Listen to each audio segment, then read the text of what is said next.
이 시간 자리에 일어나셔서 영과 진리로 주일 예배를 하나님께 드리시겠습니다.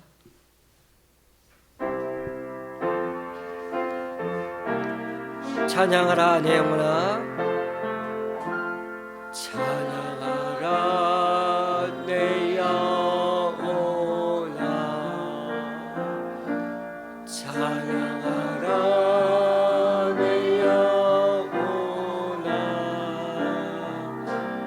내 속에 있는 모두라 더 찬양하라. 경배하라 내 영혼아,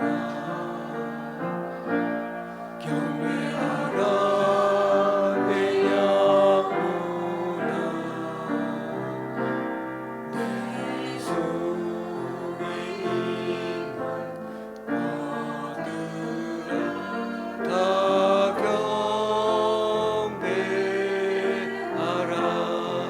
경배하라. 감사하라 내 영혼아, 감사하라 내 영혼아, 내 속에 있는 모두라 다 감사하라.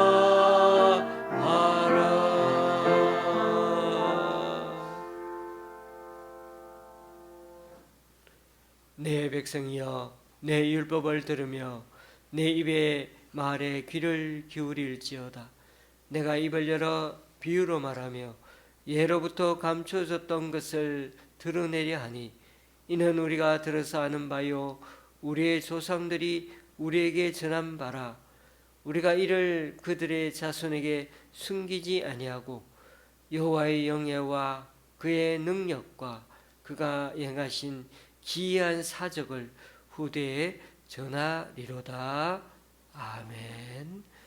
다 같이 사도신경으로 주님께 신앙 고백을 올려드립니다. 전능하사 천지를 만드신 하나님 아버지를 내가 믿사오며 그 외아들 우리 주 예수 그리스도를 믿사오니, 이는 성령으로 잉태하사 동정녀 마리아에게 나시고 본디오 빌라도에게 고난을 받으사 십자가에 못 박혀 죽으시고 장사한 지 사흘 만에 죽은 자 가운데서 다시 살아나시며 하늘에 오르사 전능하신 하나님 우편에 앉아 계시다가 저리로서 산자와 죽은 자를 심판하러 오시리.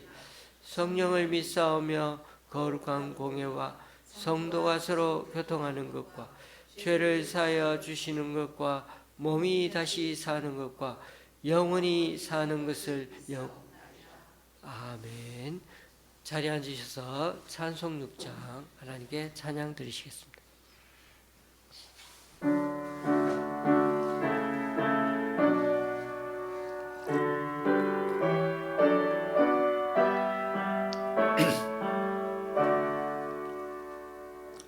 목소리 높여서 주 찬양하여라. 영광과 권세와 존귀와 위엄을 오늘이 다스리시는 만왕의 왕께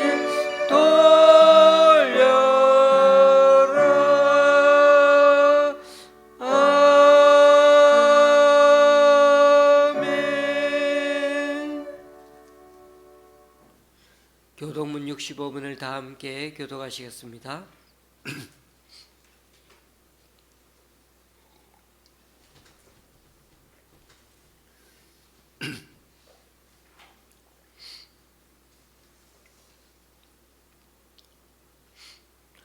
할렐루야. 새 노래로 여호와께 노래하며 성도의 모임 가운데서 찬양할지어다.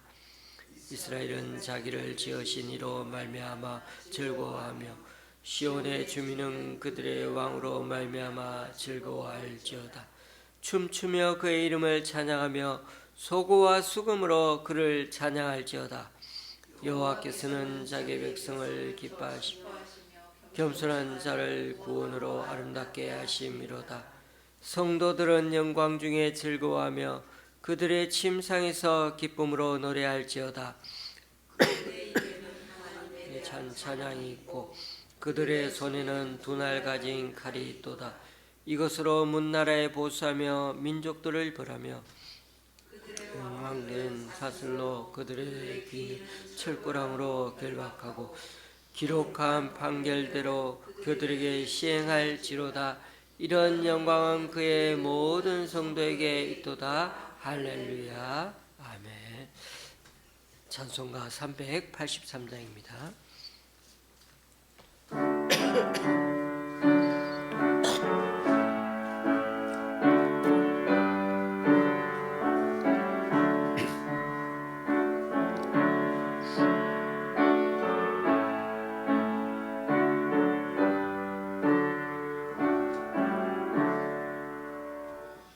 눈을 들어 산을 보니 도움 어디서 오나.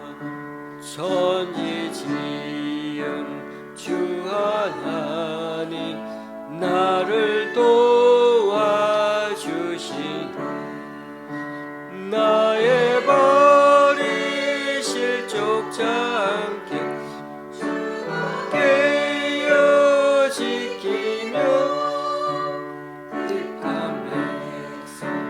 항상 지켜 길이 보호하시네. 도우시는 하나님이 내게 그늘 되시네. 너의 해와 밤의 달이 너를 삼지 않겠네. 내게 화를 주지 않고 오늘 보호하시며 너의 줄이 지금부터 영영 인도하시리.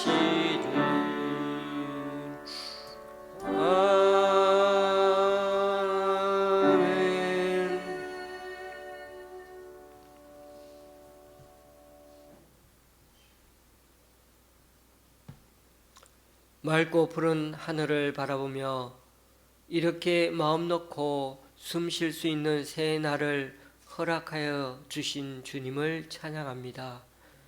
참으로 죽을 수밖에 없는 죄인들인데도 이렇게 아름다운 지구 위에서 하루하루 살아가면서 삶을 영위할 수 있다는 게 다 주님의 은덕이요 돌보심임을 잊지 않는 우리 되게 하여 주옵소서. 어제부터 이스라엘과 미국이 이란을 향해 수많은 폭탄을 쏘기 시작하면서 이란과 전면전이 시작되었습니다. 비록 이란의 독재 정치를 막아서 이란 국민을 해방시키는 전쟁이라 하지만 누가 봐도 미국과 이스라엘 두 나라의 정치적인 국면을 뒤집기 위한 일련의 방법으로 보는 시각도 많습니다. 이번 전쟁으로 고통받게 되는 중동의 여러 나라들의 우리 국민들과 선교사들의 안위를 지켜주시며 이란에서 석유를 수입하는 우리로서는 앞으로의 유가가 정상적으로 안정될 수 있도록 또한 주님 도와주시옵소서. 무엇보다 이란 내 국민들이 이를 계기로 좀 더 민주적인 방식으로 다스리는 정부가 세워져서 더 이상은 독재자로 인해 피를 흘리는 일이 없도록 주님의 평화가 임하게 하여 주옵소서. 또한 이번에도 이란의 지도자들을 지목하여 수십 명을 암살한 이스라엘에 대해 이란이 보복을 다짐하게 될 텐데 이런 피해 복수가 앞으로는 계속 되지 않도록 주님 긍휼히 여겨 주옵소서. 지금 정권가에서는 연일 최고치를 갱신하여 우리나라 코스피 지수가 6,200선을 돌파하면서 모두가 좋아들 하고 있으며 대통령에 대한 경제 살리기 일환에도 긍정적으로 생각하고 있습니다. 이러한 정부의 적극적인 시책이 앞으로도 계속될 수 있도록 주님 도와주시고, 무엇보다 서민들이 원하는 집값 안정화가 실효를 거두고 날로 많아지는 노인 인구에 대한 사회복지와 연금 문제 또한 합리적으로 해결해 나갈 수 있도록 대통령과 강요, 위정자들을 붙들어 주시옵소서. 병원에 계시는 우리 강춘자 권사님에게 큰 은혜를 부어주셔서 오른쪽 편마비를 속히 풀어주시고 뇌 속에 매여 있는 신경계들이 제대로 자리 잡아 주님 말씀을 다시금 기억하고 주님을 찬양하는 영으로 돌아오게 하여 주시옵소서.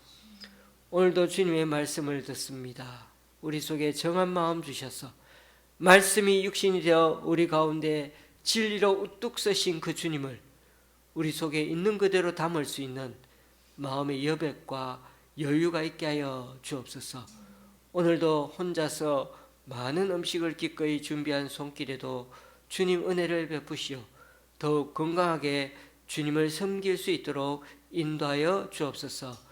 예수 그리스도의 이름으로 기도드립니다. 아멘.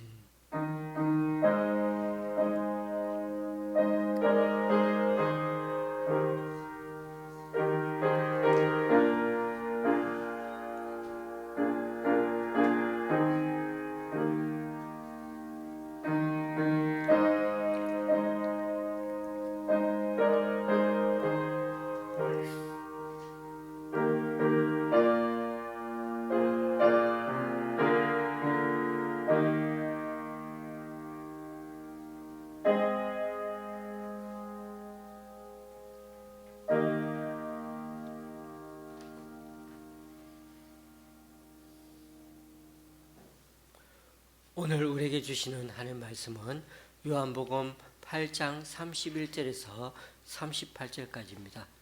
제가 가지고 있는 신약 성경은 159쪽입니다. 주보에는 제가 36절까지라고 있는데 38절까지 오늘 봉독하도록 하겠습니다.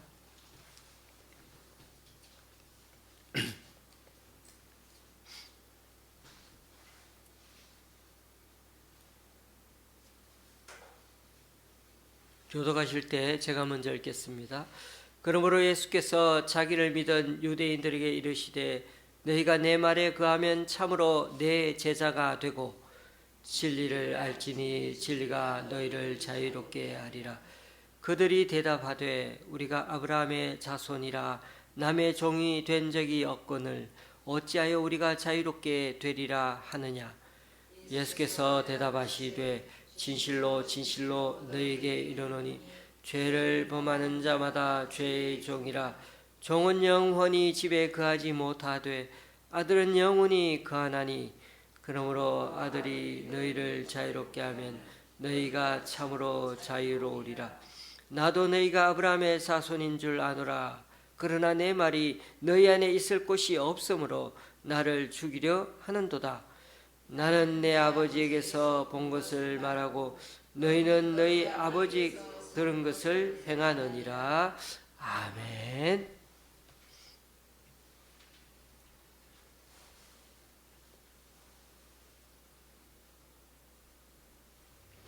제가 일전에 요한복음 말씀이 좀 어렵다고 말씀드렸는데요. 저도 요즘 말씀을 묵상하며 드는 생각이 예수님 생각이 우리 일반 사람 생각과는 너무나 다르시다는 것을 참 많이 느끼게 됩니다. 특히 요한복음에서 말씀하시는 예수님의 언행 태도는 하늘에서 보내심을 받은 자라는 그런 자의식이 예수님 스스로가 너무 강하시구나 하는 것을 느끼게 됩니다. 잘 들어보면 예수님 말씀을 잘 들어보면 정말 사람으로서 하는 말이 아니라 하나님의 입장과 하나님의 뜻을 계속해서 강조해 말씀하시는 측면이 강하다가 보니 우리가 잘 못 알아듣는 것 같습니다. 하나님 나라 소속으로 계속 있다가 이 땅에 오셔서는 일하시는 방식도 하나님 방식으로 그렇게 세상 사람들을 구하겠다고 지금 말씀하고 계시거든요. 그런 점에서 우리가 하나님 뜻과 하나님 나라의 일을 정말 제대로 알고 이해하려면요, 딱 한 가지 방법밖에 없습니다. 예수님이 하시는 말씀을 그대로 먼저 인정하고 받아들여야 가능합니다. 그러니까 예수님식으로 하나님 나라 편에서 자꾸 오로지 그렇게 생각해봐야 예수님 말씀을 잘 듣고 이해할 수밖에 없다는 것입니다. 안 그러면은 도저히 우리 이 세상 방식으로는 이해할 수가, 담을 수가 없습니다. 지난주에 설교했던 7장에도 보십시오. 예수님은 일부러 명절 중간쯤 되어서야 예루살렘에 홀로 올라가셨죠.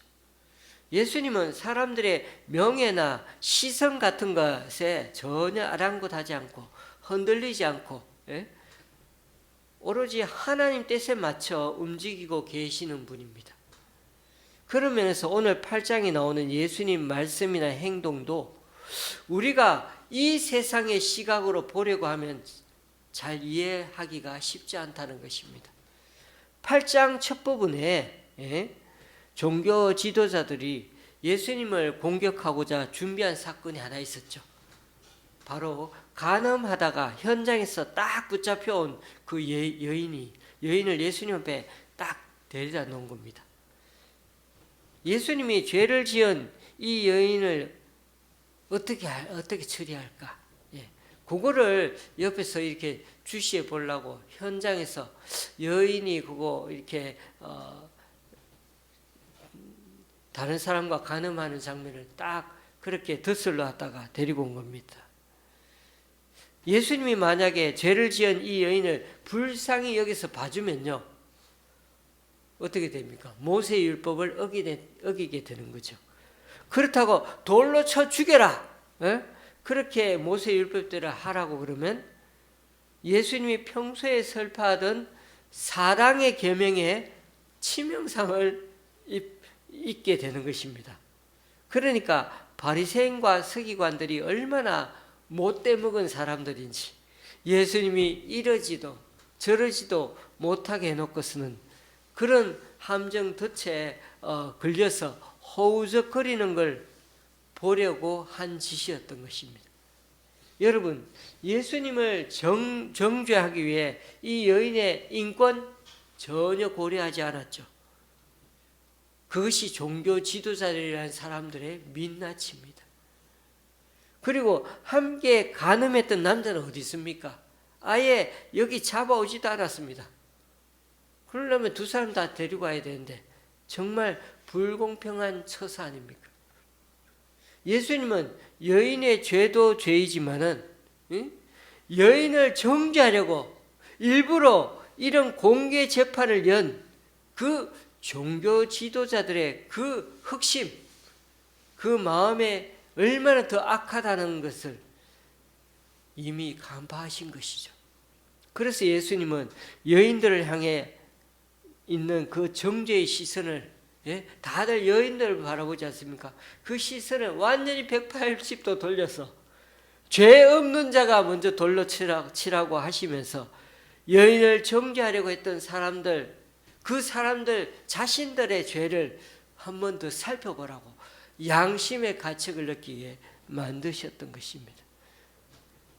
주일 큐티 본문은 오늘 사실 9장이지만은 8장에 대해 좀 더 말씀드린 게 낫겠다 싶어서 오늘 이 요한복음을 8장을 중심으로 말씀을 드리려고 합니다.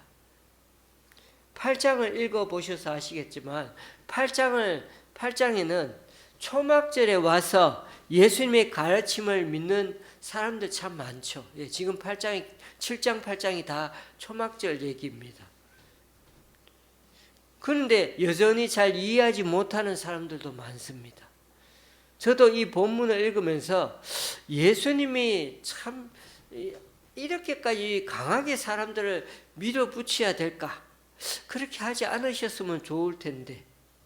예수님은 하나님 뜻에 대해서는 정말 타협이 없으신 거 잘 압니다만, 그래도 좀 부드럽게 설득하는 차원에서 사람들에게 말씀하셨어도 이미 사람들은 많은 표적을 예수님에게서 보았기 때문에 조금만 얘기해도 이 소문들이 다 사람들에게 들려있기 때문에 예수님에게 다 긍정적이어서 그냥 믿습니까? 그러면 아멘 이렇게 할 정도로 그런 분위기인데, 예수님은 그렇게 말씀하시지 않습니다. 오로지 하나님 뜻을 전하려고 그렇게 얘기하고 계셔서, 그런데 그 하나님 뜻을 전할수록 사람들은 아리송하고 잘 이해를 못한다는 거예요. 지금 예수님은 초막절을 겨냥해서 의도적으로 열심히 말씀을 전하고 있습니다. 한번 볼까요? 7장 37절에 보면 명절 끝날에 물을 붓는 예식이 진행되는데, 이때 예수님은 자신을 가리켜서 생수의 강이라고 사람들 앞에서 누구든지 내게 와서 목마르지 않는 물을 마시라고 얼마나 큰 소리를 외치지 않았습니까? 그리고 명절 저녁에 빛의 예식을 거행하는 것을 앞두고 그런 걸 염두에 두고서 예수님은 자신을 가리켜서 나는 세상의 빛이라고 그렇게 말씀하십니다. 그리고 명절 끝날에 아주 큰 성회가 열린다는 걸 알고서 이렇게 일부러 사람들 앞에서 계속해서 말씀을 쭉 지금 7장 8장까지 계속 말씀을 전하고 있지 않습니까? 그러니까 예수님 편에서는 이 명절을 절호의 기회를 삼아서 그때마다 초막절 예식에 적절한 그런 말씀들을 전하고 있는 것인데, 문제는 사람들이 이러한 주님의 뜻을, 초막절에 담긴 그 의미들을 제대로 잘 알아듣지 못하고 있다는 것입니다. 사람들은 예수님이 직접 자신을 가리켜 자칭 빛이요 생수라고 그렇게 말하는 것에 대해서 네가 스스로 얘기하는 것 증거가 될 수 없다고 막 얘기하자, 예수님은 아버지와 내가 자신이 하나이기 때문에 스스로를 가리켜서 내가 내 스스로 가리켜 세상의 빛으로 주장하는 거 아무 문제 없다고 대받아쳐서 말씀합니다. 여러분, 아들과 아버지가 하나이기 때문에 그 증언도 일치하다는 논리를 계속 예수님은 내세우는데 이해가 되십니까? 저도 잘 이해가 안 돼요.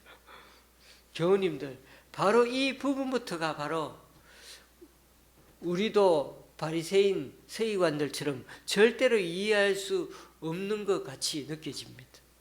왜냐면요, 지금 예수님은 하늘에서 오신 분이고요, 하나님 나라 얘기를 하고 있기 때문에 우리가 담을 수가 없는 겁니다.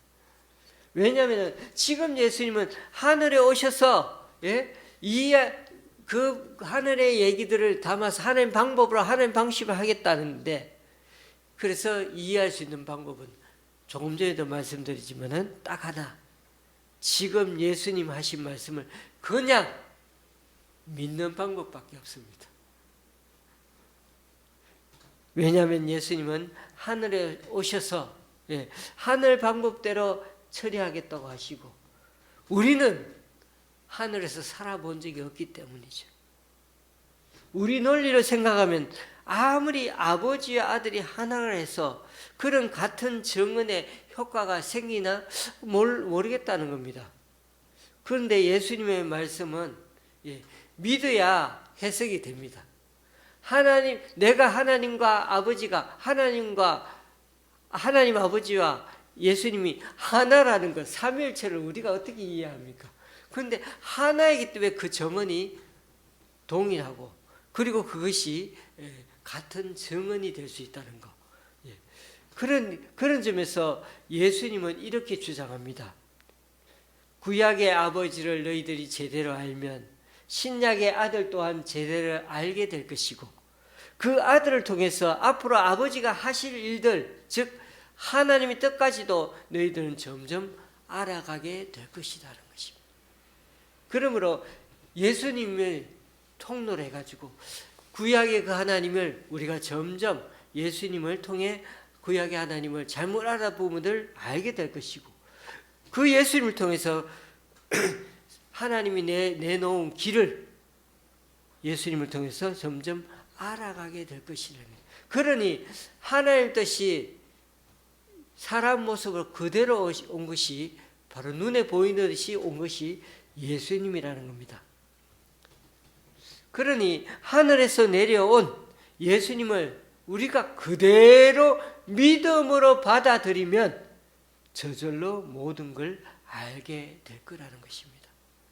왜냐하면 이것이 참 중요한 말입니다. 예수님이 바로 진리 되시는 분이기 때문이죠. 걸어다니는 진리이십니다. 그러면서 예수님은 21절과 24절에서 너희들이 죄 가운데서 죽을 거라는 걸 강조하면서 무엇보다도 이 죄를 해결하러 온 예수님을 너희들이 믿지 않는다면 정말 죄 가운데 죽게 될 거라고 하십니다. 지금 예수님의 이 말씀은 이해하라는 차원이 아니고요, 믿음의 차원이라는 것입니다. 우리가 이해해서 믿는 것이 아니고요, 믿어서 주님을 이해하기 시작하는 것입니다. 그게 바로 신앙입니다. 신앙의 통로고 신앙하는 방법입니다. 하늘에서 온 구원의 해답이 예수님 손에 들려 있는데, 하늘에서 내려와 손 내미는 그 구원 자체를 우리가 의심한다면 당연히 우리는 구원받을 수 없다는 겁니다. 그것을 그냥 받아들여야 되는 것입니다. 그래서 8장을 이해하는데 무엇보다 핵심이 되는 말, 진리가 무언가입니다. 여러분, 진리가 뭡니까? 무엇입니까? 여기서 진리라는 말은 사실 우리에게 늘 추상적으로 들리지 않습니까? 여러분, 대학교를 가리켜서 뭐라고 얘기합니까? 진리의 전당이라고 그러지 않습니까? 그러다 보니 진리 그러면 뭐 대학교 같은 데처럼 철학을 공부하거나 교養풍부한 사람들이 얘기할 때 쓰는 말이 진리라고 생각합니다. 배워서 아는 거라고요. 그런데 여기서 말하는 진리는요, 우리가 노력하여 얻을 수 있는 어떤 지식을 말하는 게 아닙니다. 하나님께서 나오는 가르침이 바로 진리입니다. 하나님께서 나오는 말씀이 진리입니다. 아주 쉽게 말하면 성경에서 말하는 진리는 뭐라고요? 예수 그리스도 자신이 진리입니다. 예수님이 걸어다니는 진리입니다. 예수님의 말씀을 따라 살려고 애쓰다 보면 결국에는 그분이 참 삶의 길이요, 진리요, 생명임을 알 수밖에 없지 않습니까? 나중에 빌라도 총독은 자기 앞에 서 있는 예수님 앞에, 자기 앞에 떡 서 있는 예수님에게 엉뚱한 말을 했죠. 너 진리가 뭔지 좀 말해봐라.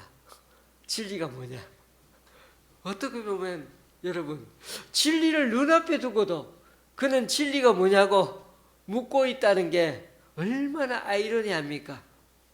눈을 감은 사람에게 아무것도 보이지 않는 법이죠. 눈을 감고 있으니 도대체 진리가 보이지 않는 거죠.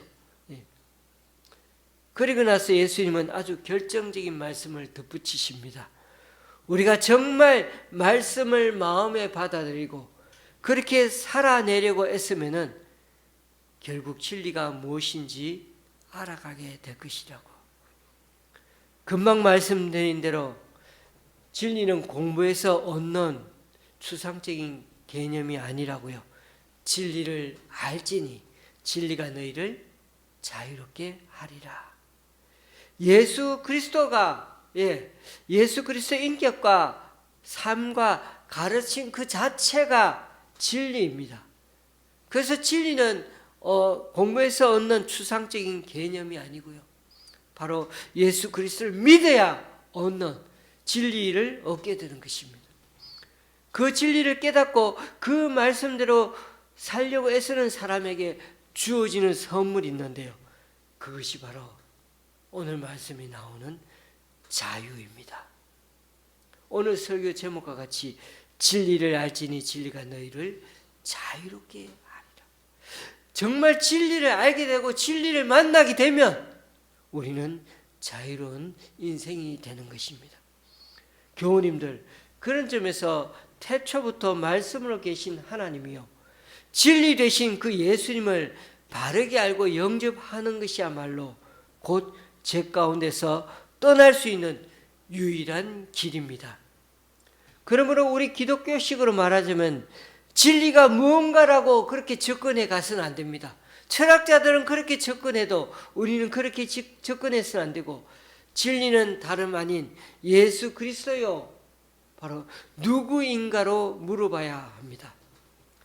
그런 점에서 우리 기독교가 제시하는 구원의 답은 놀랍지 않습니까? 구원의 방법이 다른 길이 아니라 예수님이요, 하나님 스스로 인간이 되어 오신 것이 바로 구원의 유일한 길이요 진리라는 것입니다. 예수님은 하나님이 사람에게 보내신 살아있는 길이요, 언제나 우리가 들여다볼 수 있는 지도요, 우리들 인생의 안내서입니다. 예수께서 이르시되 내가 곧 길이요 진리요 생명이니 나로 말미암지 않고는 아버지께로 올 자가 없느니라. 우리가 예수님만 열심히 전해야 하는 이유 바로 여기에 있습니다. 다른 이로서는 구원을 받을 수 없나니 천하 사람 중에 구원을 받을 만한 다른 이름을 우리에게 주신 일이 없습니다. 교우님들, 그래서 진리의 말씀이 정말 우리 안에 들어오면, 다른 말로 예수님이 우리 안에 거하시면 진리가 우리를 자유하게 합니다. 할렐루야. 그런데 사람들은 거꾸로 생각하죠. 하나님 말씀을, 너 이제 예수 믿으면 더 곤란해져, 피곤해져. 하나님 말씀을 지키려고 하면 그게 속박이고, 오히려 율법을 지키려고 하면 피곤한 인생이 되는 거야. 이제는 양심의 가책이 돼가지고 착한 놈 돼가 살아야 돼. 그런데 금방 말씀드렸죠. 다시 강조하지만은 진리는 어떤 가르침이나 교훈 정도가 아니라, 그렇게 지키는 그 정도가 아니라 그 이상입니다. 진리는 생명이고 예수 그리스도라는 사실을 잊지 마십시다. 진리란 무슨 법조항을 지키는 그 자체를 말하는 게 아닙니다. 여기 바리새인과 서기관들이 왜 이렇게 거만하고 행동이 무거운 존재가 되었을까요? 왜 예수님을 끝까지 괴롭히는 존재가 되었을까요? 왜 예수님을 그렇게 계속 시험하고 비판하는 존재가 되었을까요? 정죄하는 존재가 되었을까요? 진리를 그저 613가지의 율법 조항으로 묶어서 세분하게 이해하려고만 했지, 말씀 되시고 진리 되시는 그 자체의 주님을 인격적으로 받아들이지는 못했기 때문입니다. 하나님 따로 율법 따로 믿었기 때문이죠. 진리 자체가 알고 보니 그렇습니다. 예수님이었다는 것을 그들은 제대로 이해하지 못했기 때문입니다. 교우님들, 우리가 예수님을 믿는다 해서 율법을 지키지 말라는 게 아닙니다. 다만 율법만 지키는 율법주의자가 되어서는 안 된다는 것이죠. 오히려 우리는 예수님 안에서 성령님과 더불어 그 말씀을 따라 살아가는 데 집중해야 한다는 것입니다. 그러기에 진리 안에 거하면 진정으로 주님과 동행하는 것이기에 자유로운 심령이 된다는 것입니다. 진리 가운데 자유한다는 것은 그동안 우리의 어깨에 놓여있던 무거운 짐으로부터 벗어나는 자유를 말하는 것입니다. 여러분, 천녀역정에 나오는 주인공 크리스찬을 생각해 보십시오. 멸망성을 떠나가면서 어느 시점이 되어서는 무거운 짐을 다 내려놓게 되는 과정을 보게 되지 않습니까? 그 무거운 짐이 뭡니까? 나의 의를 가지고 지키려고 했던 무거운 짐들, 그걸 다 버리고 이제는 주님의 의를 덧입고 성령 하나님과 동행할 때 비로소 잘못된 가치와 생각, 이데올로기에서 해방되는 그런 자유를 누리게 되는 것입니다. 그리고 나서 우리 그리스도인은 주님과 함께 새로운 짐을 지게 되는데, 그걸 가리켜 주님은 내 멍에를 지라고 말씀하셨죠. 우리가 짐으로부터 해방되는 것이 전부가 아니라 다시 또 짐을 지게 되는데, 그런데 여러분, 그것이 어떻게 자유야? 또 짐을 지게 되는데 그게 어떻게 자유야? 이렇게 반문할 수 있잖아요. 그러나 교우님들, 중요한 것은요, 누구와 함께 짐을 지느냐, 그게 참 중요하다는 것입니다. 주님과 함께 지는 짐이라서 주님은 내 멍에라고 말씀하시지 않습니까? 너희 멍에가 아니고 내 멍에야, 내 멍에. 주님과 함께 짐을 지면 그렇게 살지만은 우리는 이제 그 마음의 영이 이제는 부담의 영역이 아니에요. 자원하는 능력으로 주님과 함께 따라가며 멍에를 지고 주님과 함께 사명을 감당하는 자리. 그래서 더 이상 속박당하는 짐이 아닙니다. 그래서 우리는 인생을 살아가되 역설적으로 기쁨으로 감사함으로 감당해가는 삶이 된다는 것입니다. 할렐루야. 하나님이 자녀인 우리에게 원하시는 삶이 바로 이러한 삶이 아닐까요? 교우님들, 그래서 우리는 원래 왕자의 운명을 타고났는데, 그런데 언제부턴가 계속 거지처럼 살아가고 있는 것입니다. 그 모습이 바로 죄의 종로를 하는 것이죠. 우리는 원래 하나님을 닮은 존귀한 존재였는데 우리 스스로 죄의 노예가 되어버린 것이죠. 그러나 이제 우리는 예수 그리스도를 통해 자유인으로 살라고 부름받았습니다. 우리가 자유인으로 살아가는 것이야말로 진정한 우리의 소명입니다. 내 멋대로 사는 게 자유인이 아니고요, 여러분, 방종이죠. 그거는 오히려 이 세상에서 하나님의 뜻이 아닌 어떤 것에도 휘둘리지 말고 살아가는 것이 바로 진정 자유인의 삶이라는 것입니다. 하지만 우리는 자신도 모르는 사이에 이 자본주의, 물질주의 세계관에 휩싸여서 너무나 쉽게 욕망의 노예가 되어 살 때가 많죠. 유대인들도 보십시오. 여전히 정신을 차리지 못하고 육신적인 혈통만 유지하면 아브라함의 자손이 될 거라고 믿지만, 예수님도 그렇죠. 너희들이 아브라함의 자손인 거 나도 안다. 예? 그러나 오늘 말씀처럼 참 아브라함 자손이 되기 위해서는 무엇보다 중요한 건 예수님은 진리의 말씀에 거하는 것이 중요하다고 했습니다.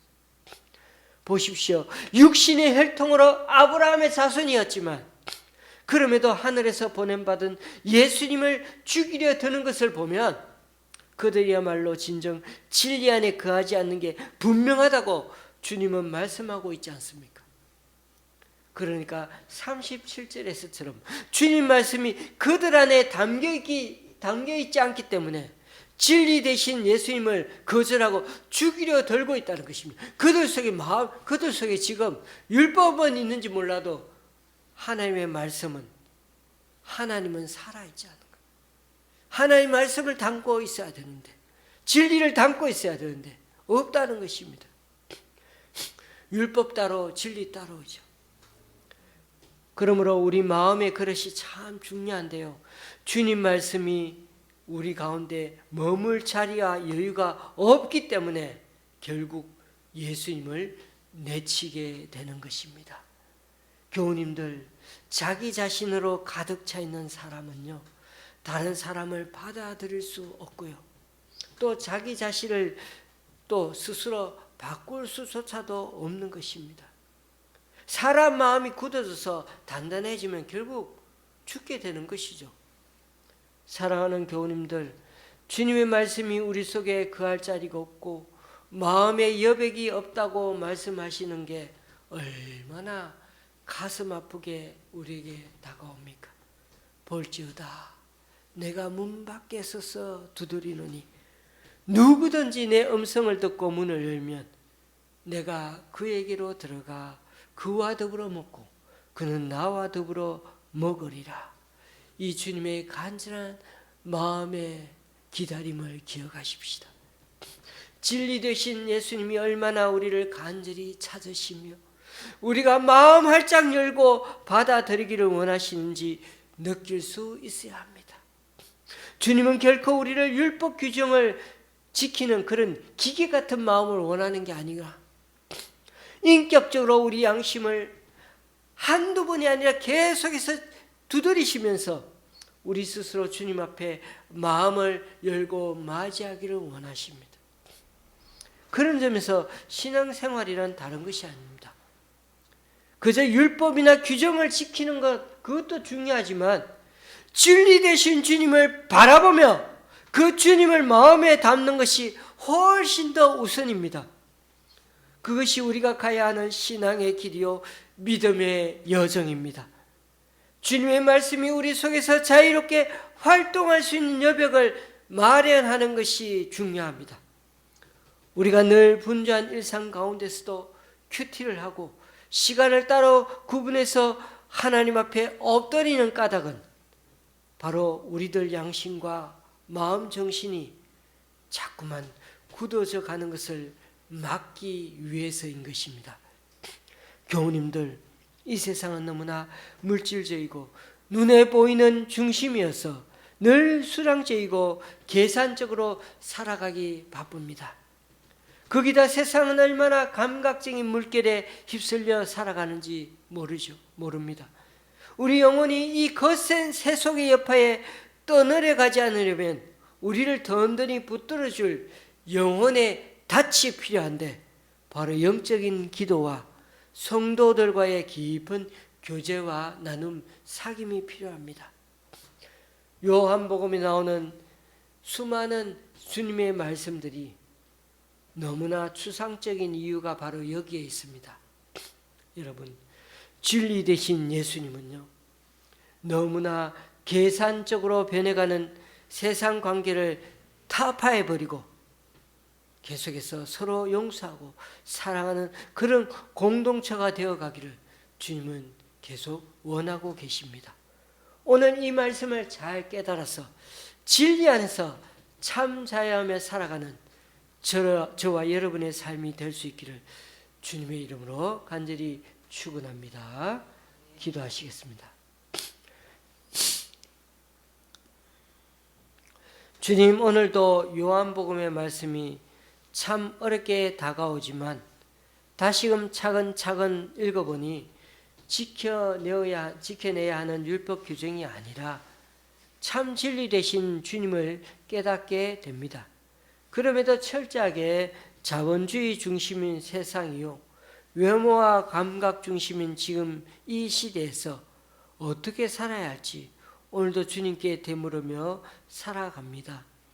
돈 없이 살기는 어렵지만 그렇다고 돈의 노예가 되어서는 안 되기에 오늘도 진리 되신 주님 안에서 참 자유하는 법을 배우며 살아가기 원합니다.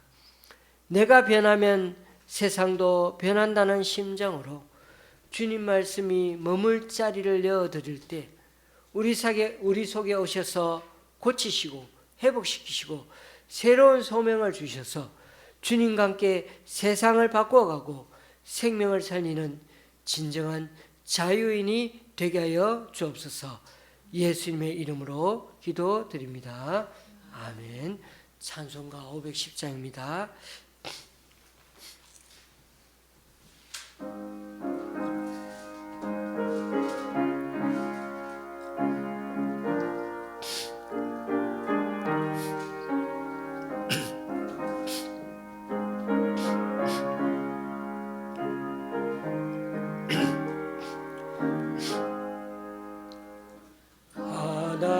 하나님의 진리 등대 길이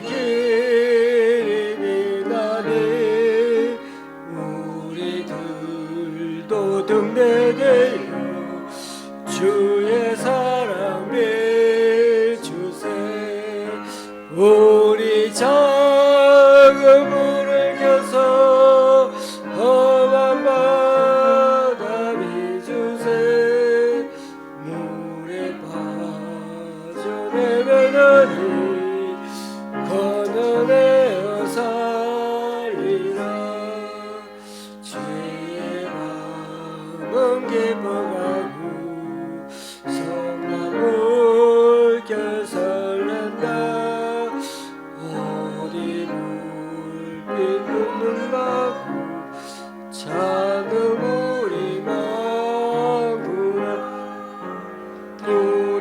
작은 물을 켜서 험한 바다 비추세 물에 빠져 헤매는 한겨울에 살리세 너의 등불 돋우어라 거친 바다 비춰라 빛을 찾아 헤매는 이 생명선에 건져라 우리 작은 불 켜서 험한 바다 비추세 물에 빠져 헤매는 힘 그늘에 살리세.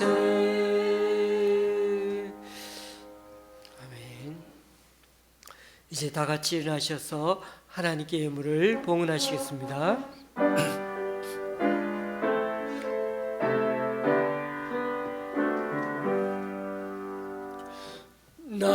나의 복 드리니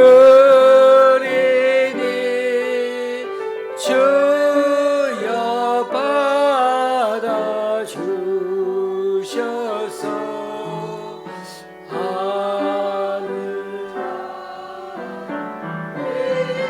위하여 주 뜻대로 쓰소서. 아멘.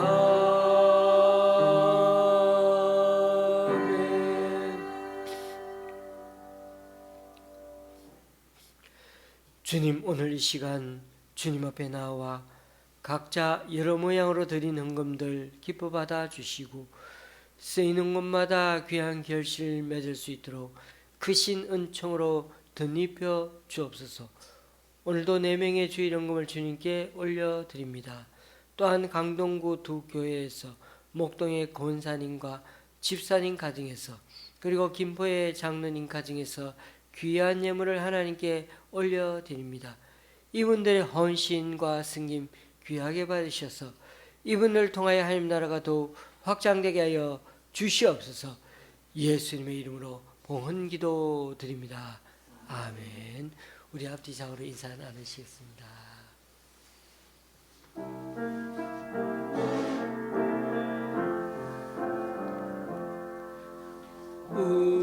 우리에게 양하신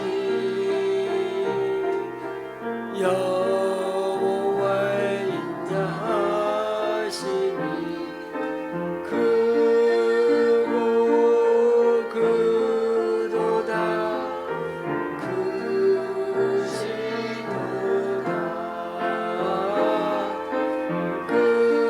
크고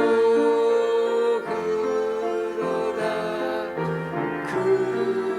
크시도다.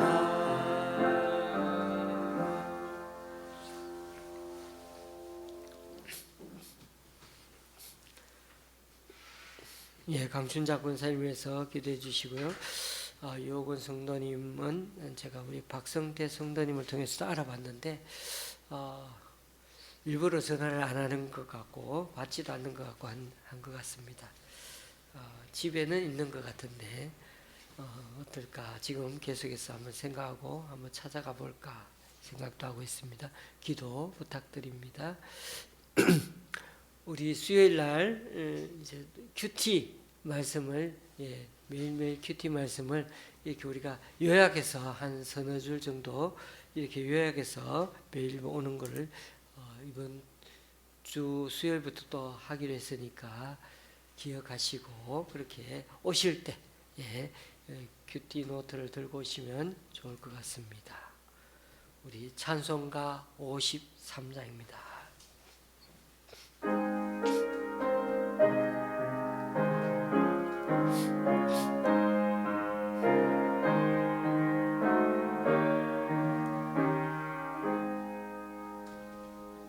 성전을 떠나가기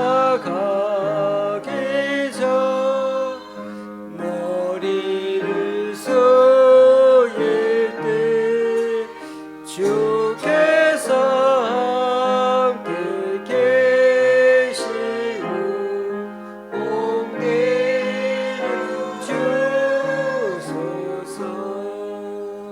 집으로 돌아가는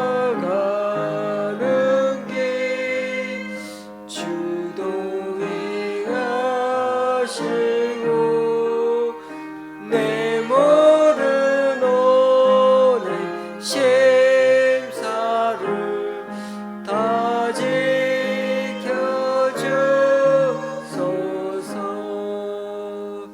거룩한 날이 다가고 저녁이 되도록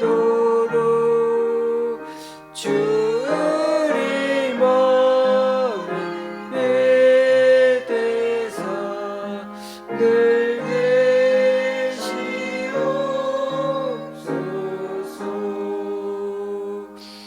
아멘.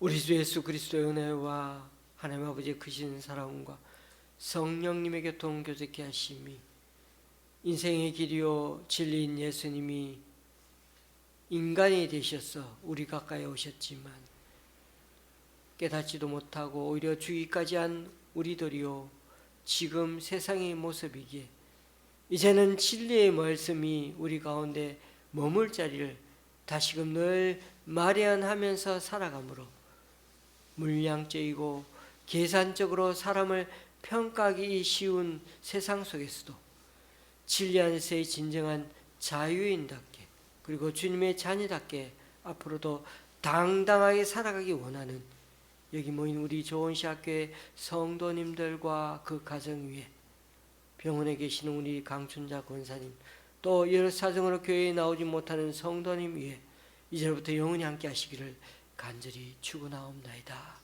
아멘.